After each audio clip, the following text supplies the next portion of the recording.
Paalala, ang video na ito ay striktong entertainment at pang-educational purposes lang. Laging do your own research or JOR sa bawat papasuking negosyo at laging tatandaan na invest what you can afford to lose sa mundo ng crypto.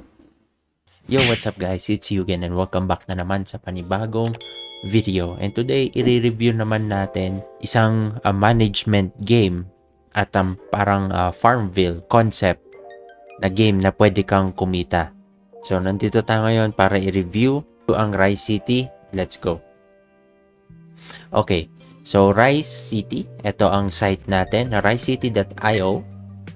Ang ating site na pwede nyong i-check. Yung link nasa description. So, i-check na lang din natin yan pag may time tayo. Okay, so Rice City, tulad ng sabi ko kanina, medyo management game or simulator siya.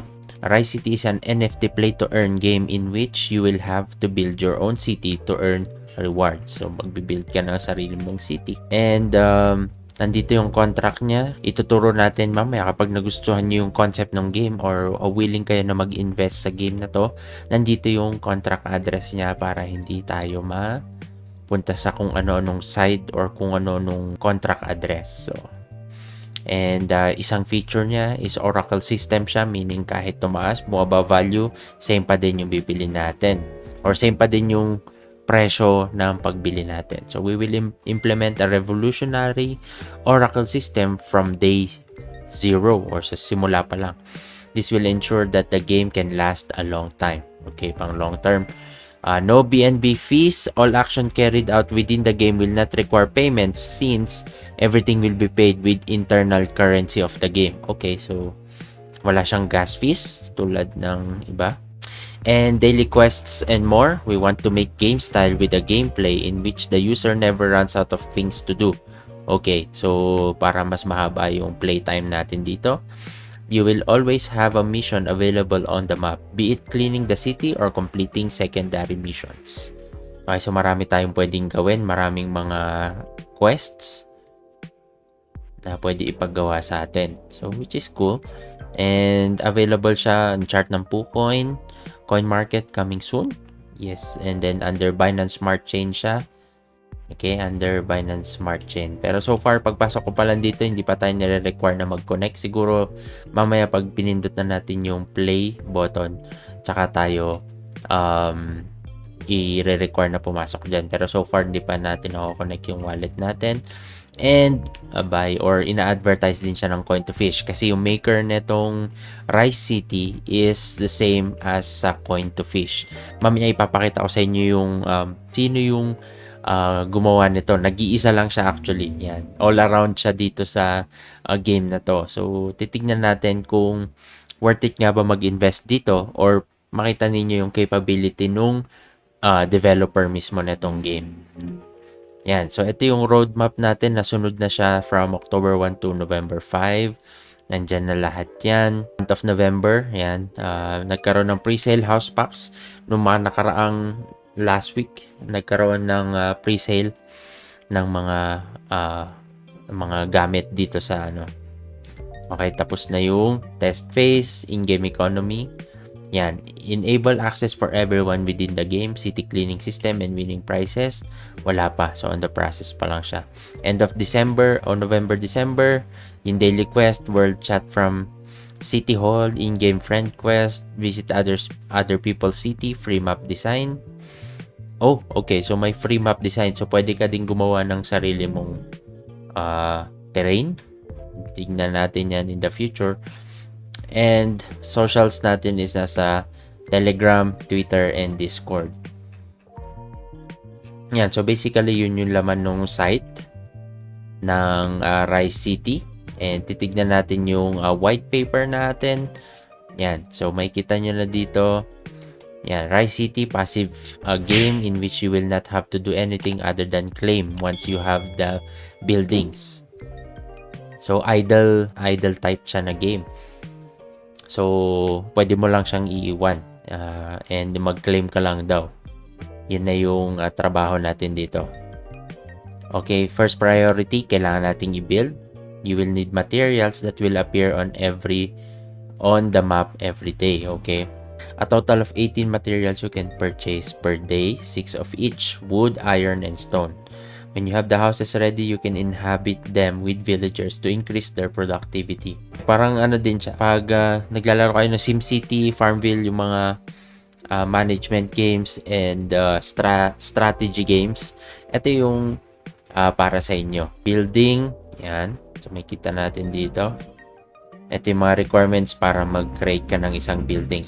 Yan. So, basically, mag-gather ka din ng mga ng materials para makabuild ka. Pwede ka din mag-upgrade ng house, yung mga na-build mo na para hindi naman sayang effort mo sa paghintay and pag-build ng bahay.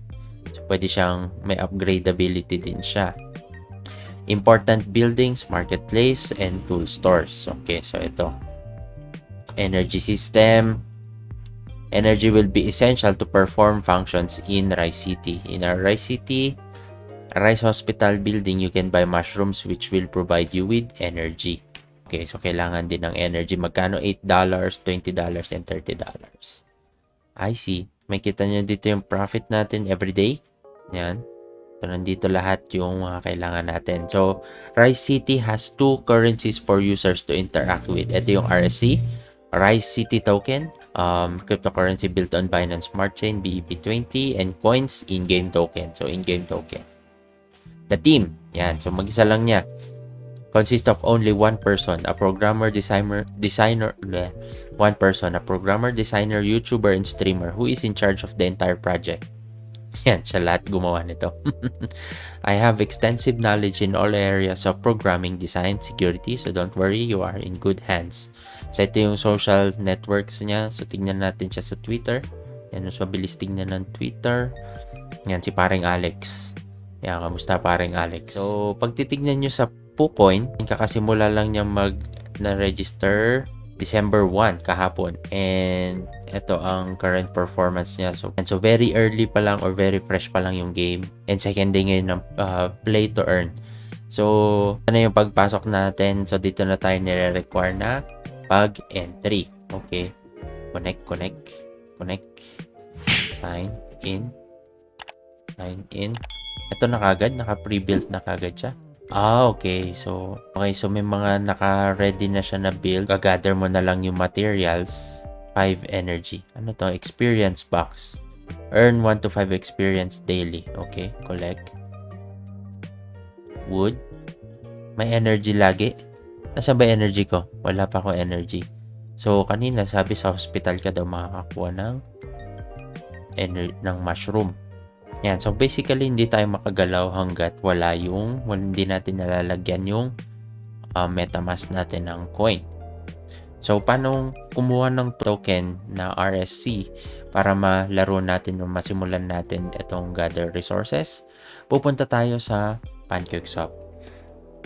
And before natin puntahan ng PancakeSwap, kapag nagustuhan mo yung video or pag gusto mo yung mga ganitong klase ng content, leave lang na like and comment down below kung may mga suggestions ka pang ibang NFTs. And subscribe na din with the notification bell para updated ka sa mga videos natin sa mga susunod pa. Okay, let's go back. Okay, so PancakeSwap. PancakeSwap, ang tambayan ng bayan for BNB, for BNB tokens. So, may kita nyo dito, as you can see kanina sa umpisa. Yan, may kita nyo yung sa umpisa ng site. Nandito yung address. Yan, ito. Yan, i-copy lang natin. Control-C for copy. And then, pwede mo siyang i-paste dito. Lalagyan natin. Paste lang natin dito.